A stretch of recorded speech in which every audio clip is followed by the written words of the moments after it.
رات کا سناٹا، مدینہ کی گلیاں خاموش ہیں، لیکن تاریخ خاموش نہیں، کیونکہ کچھ نام پیدا ہونے سے پہلے ہی لکھ دیے جاتے ہیں اور کچھ شخصیات زمین پر آنے سے پہلے ہی آسمانوں میں پہچانی جاتی ہیں۔ وہ وقت جب رسول خدا صلی اللہ علیہ وسلم اپنے ایک صحابی کی طرف دیکھتے ہیں اور ایک جملہ فرماتے ہیں جو آنے والی صدیوں کو چیر دیتا ہے۔ میں اپنے اہل بیت میں ایک ایسے شخص کو دیکھ رہا ہوں جو مظلوم ہوگا، قتل کیا جائے گا اور سولی پر لٹکایا جائے گا، اور پھر آپ ایک نام لیتے ہیں، زید۔ محترم سامعین، یہ صرف ایک نام نہیں تھا، یہ ایک تقدیر تھی، ایک مشن، ایک قربانی جسے ابھی دنیا نے دیکھا ہی نہیں تھا۔ لیکن سوال یہ ہے، کون تھا یہ زید؟ کب پیدا ہوا؟ کیسا تھا اس کا گھر، اس کی پرورش، اس کا مقام؟ اور سب سے اہم، کیا واقعی وہ صرف ایک باغی تھا یا ایک ایسی ہستی جس کی بشارت خود رسول خدا صلی اللہ علیہ وسلم نے دی تھی؟ آج ہم پردہ اٹھائیں گے جناب زید شہید کی پیدائش سے لے کر شناخت تک۔ محترم سامعین، پچھلی قسط میں ہم نے دیکھا کہ زید شہید پر لگائے گئے الزامات حقیقت سے کتنے دور تھے۔ نہ انہوں نے امامت کا دعویٰ کیا، نہ امام جعفر صادق علیہ السلام سے کوئی اختلاف تھا، بلکہ ان کا قیام صرف امر بالمعروف تھا۔ لیکن کسی شخصیت کو سمجھنے کے لیے اس کے نظریات کافی نہیں ہوتے، اس کی بنیاد، اس کی پیدائش، اس کی تربیت جاننا بھی ضروری ہوتا ہے۔ محترم سامعین، یہاں سے تاریخ تھوڑی دھندلی ہو جاتی ہے۔ حضرت زید شہید کی صحیح تاریخ ولادت واضح طور پر محفوظ نہیں ہے، اسی لیے علماء کے درمیان دو بڑے نظریات ملتے ہیں۔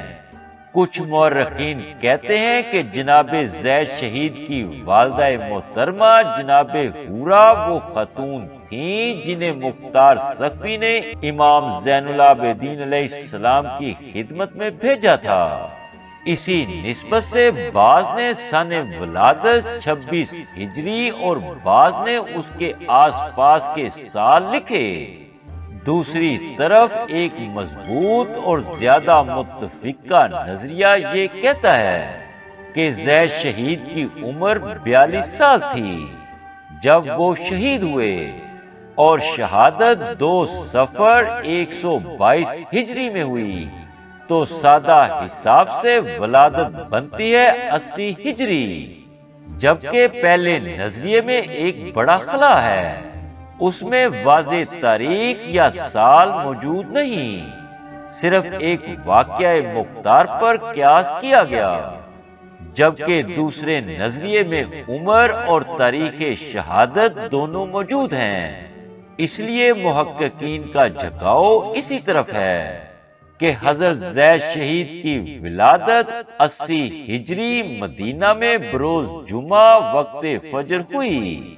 محترم سامعین، یہاں کہانی اچانک زمین سے اٹھ کر آسمان تک پہنچ جاتی ہے، کیونکہ زید شہید کا نام ان کی پیدائش کے وقت نہیں رکھا گیا، بلکہ پہلے ہی رکھا جا چکا تھا۔ کتاب تاریخ دمشق اور بحار الانوار کے مطابق حضرت حذیفہ یمانی روایت کرتے ہیں کہ رسول خدا صلی اللہ علیہ وسلم نے زید بن حارثہ کی طرف دیکھا اور فرمایا، میرے اہل بیت میں ایک شخص ہوگا جو مظلوم ہوگا، قتل کیا جائے گا، سولی پر چڑھایا جائے گا، اور وہ تمہارا ہم نام ہوگا۔ جبکہ کتاب زید شہید کے مطابق حضرت ابو ذر فرماتے ہیں کہ میں نے رسول خدا صلی اللہ علیہ وسلم کو روتے دیکھا، پوچھا تو آپ نے فرمایا جبرائیل نے خبر دی ہے حسین کے بیٹے علی زین العابدین علیہ السلام ہوں گے اور ان کے بیٹے زید ہوں گے جو شہید کیے جائیں گے۔ محترم سامعین، یہاں ایک لمحہ رک کر سوچیں، ایک ایسی شخصیت جن کا نام، جن کی شہادت، جن کا انجام پیدائش سے پہلے ہی طے ہو چکا تھا، کیا وہ ایک عام ہستی ہو سکتے ہیں؟ اب آتے ہیں اس لمحے پر جب زید شہید دنیا میں تشریف لائے۔ صبح کا وقت، نماز فجر کے بعد امام زین العابدین علیہ السلام کو خبر دی گئی۔ عام دنوں میں آپ فجر کے بعد خاموش رہتے تھے، لیکن آج آپ نے اسحاق کی طرف دیکھا اور فرمایا بتاؤ اس بچے کا نام کیا رکھا جائے۔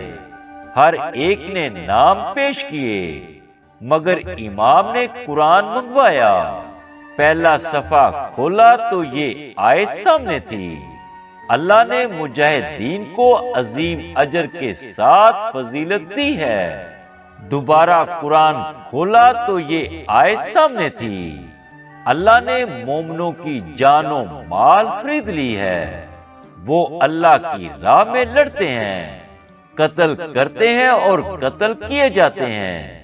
اس پر امام نے فرمایا خدا کی قسم یہ زید ہے، یہ زید ہے، اور یوں نام رکھا گیا زید۔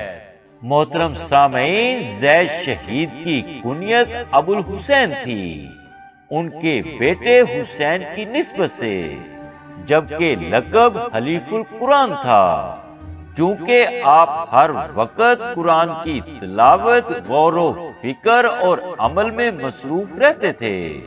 آپ کا ایک اور لقب ستون مسجد تھا، کیونکہ کثرت عبادت میں وہ گویا مسجد کا ایک ستون بن چکے تھے۔ محترم سامعین، یہ تو صرف آغاز تھا، ایک ایسا بچہ جس کا نام آسمانوں میں رکھا گیا، جس کی تقدیر قرآن نے ظاہر کی، وہ بڑا ہو کر کیا بنا۔ اگلی قسط میں ہم مزید بہت سے راز کھولیں گے جو آج تک چھپائے گئے۔ ہمارے ساتھ جڑے رہیے۔ آج تک کے لیے بس اتنا ہی۔ انشاءاللہ ہم مزید معرفت و آگاہی کی ویڈیوز کے ساتھ دوبارہ حاضر ہوں گے۔ تب تک اپنا، اپنے دوستوں اور عزیز و اقارب کا خیال رکھیے گا۔ والسلام۔